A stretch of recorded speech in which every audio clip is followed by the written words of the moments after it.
Hello, मैं हूं राज और आपका स्वागत है हमारे YouTube channel now English with Raj में। दोस्तों, इस वीडियो में हम लोग पढ़ेंगे इंडियन सिविलाइजेशन एंड कल्चर का समरी।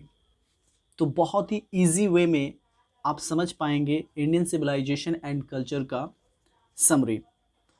उम्मीद करता हूं ये वीडियो आपको पसंद आएगा। बहुत ही छोटा होगा समरी, जो आप याद कर पाएंगे, जो कि एग्ज़ाम में पूछा जाता है आपसे 7 से 8 नंबर का, 5 नंबर का। तो आइए देखते हैं। आप समरी देख सकते हैं। Summary of the lesson, this is an एशे बाय महात्मा गांधी। ये जो एशे है, ये जो कहानी है, निबंध है, ये किनके द्वारा है? गांधी जी के द्वारा लिखित है। He was born on 2 October 1869 at Porbandar in Gujarat. उनका जो जन्म हुआ था वो 2 अक्टूबर 1869 में पोरबंदर जो है गुजरात में हुआ था। यानी कि उनका जन्म 2 अक्टूबर 1869 को पोरबंदर में हुआ था, जो गुजरात में पड़ता है। आइए देखते हैं फिर। He ran many movements against the British with the help of truth and non-violence. उन्होंने बहुत सारे आंदोलन चलाए ब्रिटिश के खिलाफ, अंग्रेज़ों के खिलाफ, और इनका जो हथियार था with the help of truth and non violence, इनका जो हथियार था दो चीज़ थे, एक तो सच्चाई और दूसरा नॉन वायलेंस यानी कि अहिंसा। ये हिंसा में विश्वास नहीं रखते थे, ये अहिंसा के पुजारी भी थे, और अहिंसा ये दो इनके यंत्र थे जिससे ये ब्रिटिश के खिलाफ लड़ रहे थे। आगे देखते हैं स्टेंजा।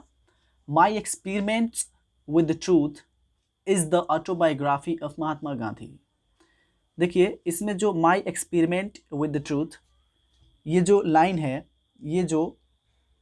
लाइन है वो ऑटोबायोग्राफी है, जो कि महात्मा गांधी के द्वारा लिखित है, उनके द्वारा लिखा गया है। माई एक्सपेरिमेंट विद द ट्रूथ। अब जो नेक्स्ट है स्टेंजा, आप देख सकते हैं स्क्रीन पे। In this extract Mahatma Gandhi has shown that Indian civilisation is the better than western civilisation.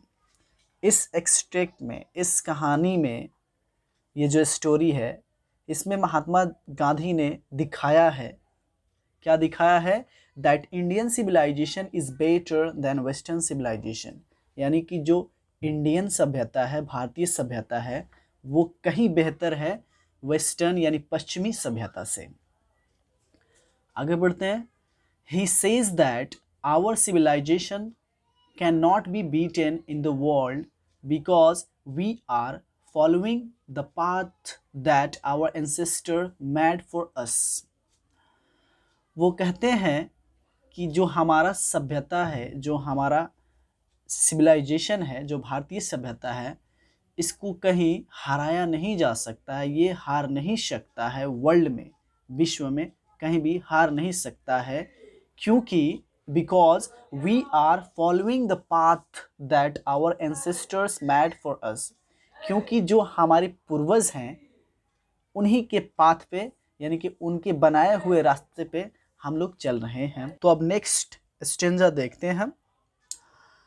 Gandhi ji says that mind is a restless bird, the more it gets the more it wants and remains unsatisfied. Gandhi ji कहते हैं that कि जो मस्तिष्क है, mind is a restless bird, यानी कि जो दिमाग है इंसान का, वो एक बेचैन पंछी है, बेचैन चिड़िया है। The more it gets the more it wants, जितना ही अधिक इसको मिलता है उतना ही ये ज़्यादा इच्छा प्रकट करता है। ये मस्तिष्क उतना ही ज़्यादा इच्छा को प्रकट करता है। एंड रिमेन्स अनसेटिस्फाइड, और फिर भी असंतुष्ट रहता है। यानी कि जो दिमाग है वो बेचैन चिड़िया के भांति है, जितना अधिक मिलेगा और भी अधिक चाहिए, और फिर अंत में अनसेटिस्फाइड रहता है, असंतुष्ट रहता है। इंसान का दिमाग बेचैन चिड़िया है। आगे बढ़ते हैं। So we should not indulge in our passions. We should not indulge in our passion. Passion मतलब होता है शौक, जुनून।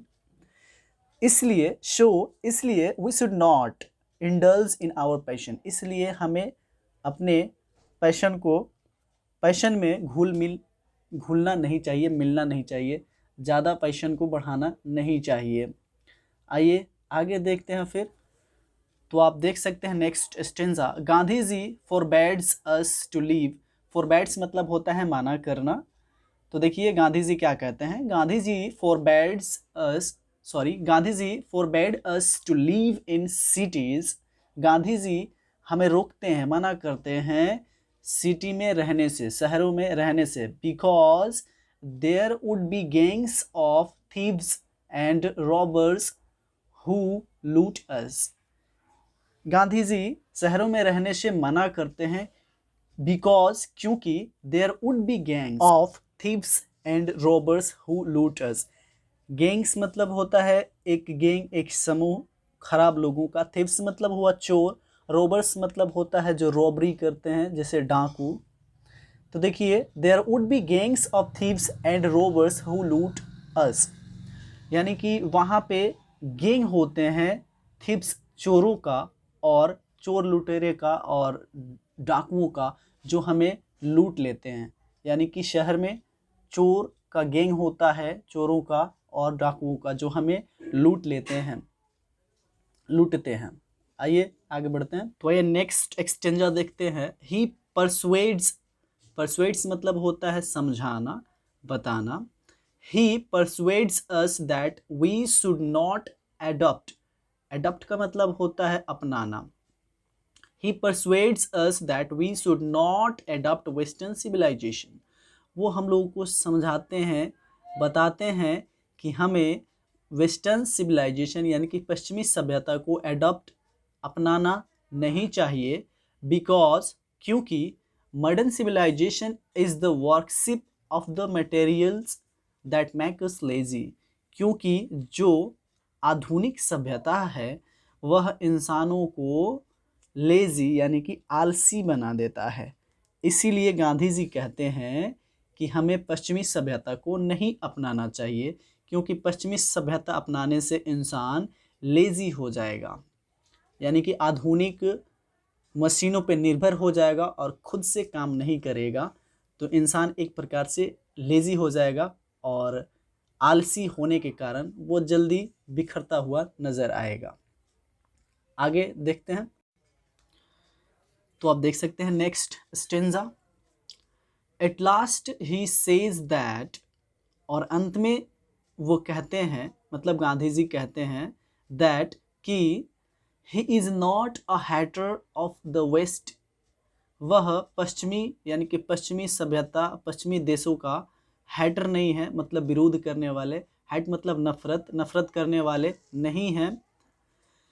बिकॉज क्योंकि European civilisation is suited for the Europeans. क्योंकि जो यूरोप का सभ्यता है, यूरोपियन सभ्यता है, वह यूरोपों के लिए सूटेबल है, सूट करता है। But if we copy it, लेकिन अगर हम उसका कॉपी करते हैं, नकल करते हैं, इट मीन्स रूइन फॉर इंडिया। इसका मतलब कि इंडिया बर्बाद हो जाएगा। रूइन मतलब होता है बर्बाद होना। तो हम अपने सभ्यता को अडॉप्ट करें, अपने सभ्यता को अपनाएं और अपने देश का ही गुण गाएं। तो दोस्तों उम्मीद करता हूँ ये समरी आपको बहुत अच्छा से समझ में आया होगा। आप बेटर वे में, बहुत ही ईजीएस्ट वे में इसको याद कर सकते हैं। Thank you.